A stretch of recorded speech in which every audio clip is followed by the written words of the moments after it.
lutte contre la corruption, Madagascar réitère son engagement.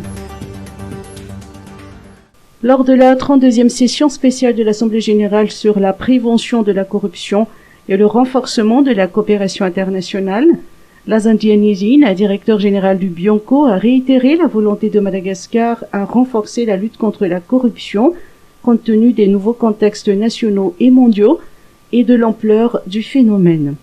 Mes choix de remercier Monsieur le Président de l'Assemblée générale pour avoir convoqué cette session spéciale sur la corruption. 18 ans après Mérida, l'heure d'un bilan collectif a sonné. La corruption est-elle effectivement domptée? Les résultats provisoires des 2 cycles d'examen de la mise en œuvre de la Convention confirment plutôt l'ampleur de la crise générée par le phénomène. Au moment critique où la lutte anticorruption mondiale s'essouffle, les États partis à la Convention viennent d'esquisser, au profit de cette auguste Assemblée, une voie alternative, sous la forme d'une feuille de route dédiée à susciter le sursaut collectif. Madagascar se félicite de l'opportunité de cette déclaration politique pour corroborer son intention de réviser les modalités de sa lutte au regard des défis actuels. La profusion de la corruption dans notre pays incite en effet à des mesures innovantes et énergiques. Voilà pourquoi, d'entrée de jeu, le Président de la République a ordonné la tolérance zéro. Une nouvelle approche de la lutte anticorruption a été par la suite adoptée, visant justement à vulgariser les moyens de sa prise en charge. Le mode opératoire faire-faire insuffle une appropriation plus active à la lutte dans ses 3 composantes, à savoir l'éducation, la prévention et la répression. En matière d'éducation, des efforts soutenus sont déployés pour inculquer le refus de la corruption dès le plus jeune âge, dans les programmes scolaires et à travers le réseautage des jeunes étudiants épris d'intégrité. La sensibilisation du grand public pour susciter plus d'adhésion associe les leaders d'opinion, les médias et la société civile. Une forte mobilisation de l'opinion autour des questions éthiques est constatée. Et les stigmatisations publiques des pratiques corruptives attestent la généralisation du rejet de ces dernières. La politique interne de lutte contre la corruption impose d'infuser les dispositions anticorruption dans tous les milieux, qu'ils soient publics ou privés. En effet, le mode opératoire faire-faire permet d'associer les principaux acteurs afin d'endiguer les opportunités de corruption en interne. Pour ce faire, la cartographie des risques est incontournable. L'administration publique est privilégiée comme terrain d'application prioritaire de ce mécanisme. Tel est le cas du recrutement des hauts fonctionnaires, porte d'accès au pouvoir d'État et aux ressources publiques. Des démarches analogues sont actuellement diligentées dans le secteur privé. Elles consistent à prendre en charge les risques de corruption qui guettent en permanence l'interaction entre ces 2 secteurs d'activité dans le processus de développement. Dans l'optique d'enraciner la probité et la redevabilité, les formalités administratives sont progressivement dématérialisées. À cet égard, la priorité est donnée aux activités de prestation de services sensibles à la vénalité. Un processus de gouvernance plus transparente et plus diligente est par ailleurs à l'œuvre via l'opérationnalisation d'un nouveau dispositif d'information et d'assistance des usagers. La qualité des données fournies par ce mécanisme interactif ainsi que son accessibilité pour le grand public sont très attendues. Les technologies numériques gagnent aussi du terrain dans l'application de la loi. La plateforme de dénonciation et de signalement en ligne est opérationnelle pour recevoir les doléances sous l'anonymat. Dans cette même lignée, la digitalisation des déclarations de patrimoine est envisagée en vue de leur exploitation systématique. Faisant suite aux recommandations émises en 2016, lors de son premier cycle d'examen, Madagascar a rénové son arsenal juridique dans le sens d'une plus grande fermeté. Cela étant, le droit actuellement en vigueur reste encore à compléter et à harmoniser pour être en phase avec les objectifs de la tolérance zéro et pour mieux réprimer l'impunité. Pièce jusque-là manquante du cadre juridique, un décret sur la restitution des avoirs issus de la corruption est en cours d'adoption pour assurer le succès de cette lutte. Soumis au second cycle d'examen cette année, Madagascar sera amené à parachever son système répressif. En attendant, l'optimisation des ressources de la procédure pénale existante est préconisée, à l'instar des peines infamantes prononcées à titre de peine principale pour dissuader davantage les délinquants récidivistes prompts à se dérober à la justice. Excellences, Mesdames et Messieurs, à l'orée d'une nouvelle ère, la conjonction inattendue d'une double crise, le Covid-19 et la corruption, met en jeu la postérité de l'action anticorruption mondiale. Face à ce défi, le choix de l'ordre de bataille qui incombe à cette Assemblée est plus que jamais décisif. Conscient de l'impasse d'une action dispersée, Madagascar mesure bien l'importance de la déclaration politique approuvée par cette Assemblée. Compte tenu de sa portée, les dirigeants des États membres sont exhortés à œuvrer pour son effectivité.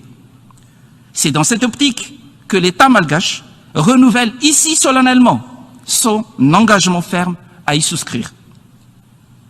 De concert avec ses partenaires, Madagascar est disposé pour sa part à se donner le moyen requis par la relance collective de ce combat salutaire.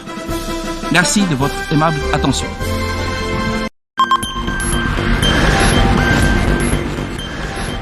FIFPAMA, inciter les jeunes à entreprendre. À Madagascar, 400 000 jeunes par an se trouvent sur le marché du travail, mais l'offre n'est pas toujours en adéquation avec la demande. Aussi, le Vivundunanipa de la Malagas, ou FIFPAMA, voit dans l'entrepreneuriat une voie d'accès pour l'emploi des jeunes générations.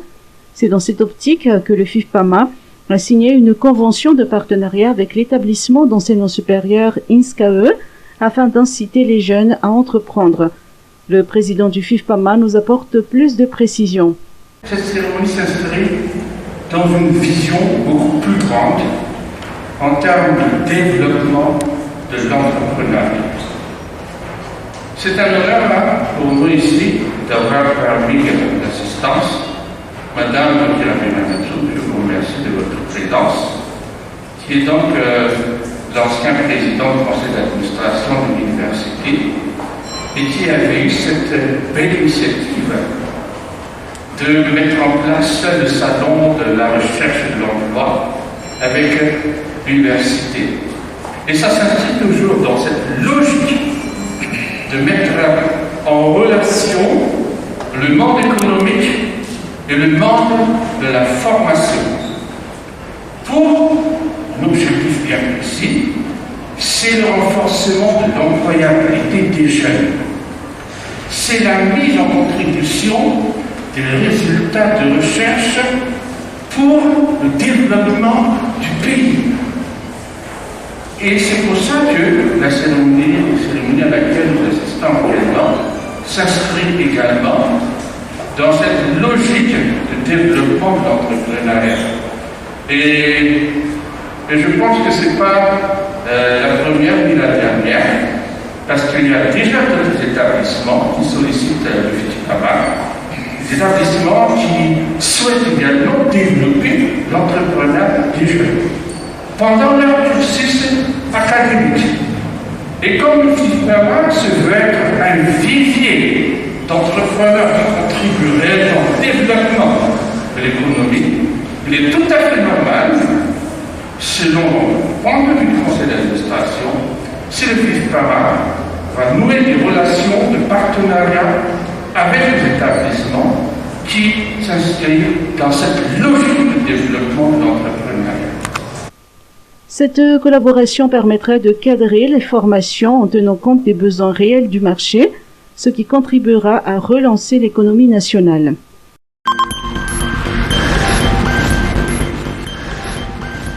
À Tel Aviv, reprise des marchés hebdomadaires. Après de longues semaines de suspension, le marché du mercredi d'Anjavouang est de nouveau accessible aux marchands et aux clients.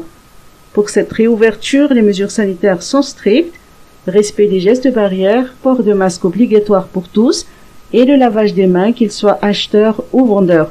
Des bidons contenant de l'eau de javel sont disponibles chez chaque marchand qui doit en plus avoir un gel désinfectant. Les sécurités et la police du marché s'assurent que chacun respecte bien les règles sanitaires. Pour cette première journée du marché hebdomadaire d'Anjavouang, seuls 40% des marchands ont été présents et les acheteurs se sont fait rares. Ministère de l'Environnement, Bonglav et Analanzrouf peuvent évacuer leurs bois ordinaires. Depuis 2020, le ministère de l'Environnement et du Développement durable s'est fixé pour objectif d'évacuer les bois ordinaires stockés en forêt des différentes régions, suivant une stratégie définie par le Groupement national des exploitants forestiers de Madagascar, ou GNFM. Cette stratégie a eu l'accord du gouvernement en octobre 2020. Actuellement, plusieurs régions, dont Bonglav et Analanzrouf, peuvent désormais évacuer leurs bois ordinaires, ont annoncé hier en conférence de presse les responsables du ministère de l'Environnement et du Développement durable. L'objectif est de permettre aux exploitants qui ont été suspendus d'évacuer leur stock, à commencer par les 16 exploitants qui ont fait l'objet d'un contrôle. Compte tenu du volume total à évacuer, le ministère prévoit la fin du processus d'évacuation à la fin de l'année. Regroupement des Ibaria de Madagascar, 35 joueurs convoqués. Eric Repesanjatan a sorti aujourd'hui la liste des joueurs pour le regroupement de ce mois de juin qui se déroulera à Madagascar du 7 au 18 juin. Bolide et Métanir sont les grands absents de la liste des joueurs convoqués par le nouvel entraîneur des Ibaria de Madagascar. Aux dernières informations, le défenseur du Minnesota United n'a pas pu obtenir son visa. Le nouvel entraîneur a fait son choix sur les 35 joueurs suivants: gardien Melvin Adrien, Mathias Rangiaman, Nina Koutouasmboul, défenseur Jérôme Mombris, Jérémy Morel, Théodore Ramanzar, Silvio Wasserio, Pascal Razakanantinain, Beradjo Razafndjabé, milieu Abel Anissé, Ryan Ravelson, Dimitri Kalouin, Ibrahim Amada, Dax Anjenarman, Azoutsar Anjebouloul, Marco Lemahat, Dodi Rakoutoarsou, Dafé Ramana Mayefa, Atsitou Razaf Njassat, Lalena Manampsou, Tirtouknatenaina, Unza Asnirina, François Boncé. Pour les attaquants, Diva Rakoutoar Malal, Avoav Paulin, Carolus Sanjia Maïtsnour, Loïc Lapoussin, Hakim Abdallah, Alexandre Ramalangom, William Gros, John Baggio, Rakoutoun Mezanahari, Eladari, Veve Ranevarson, Fabrice Rakoutoun Jaibi.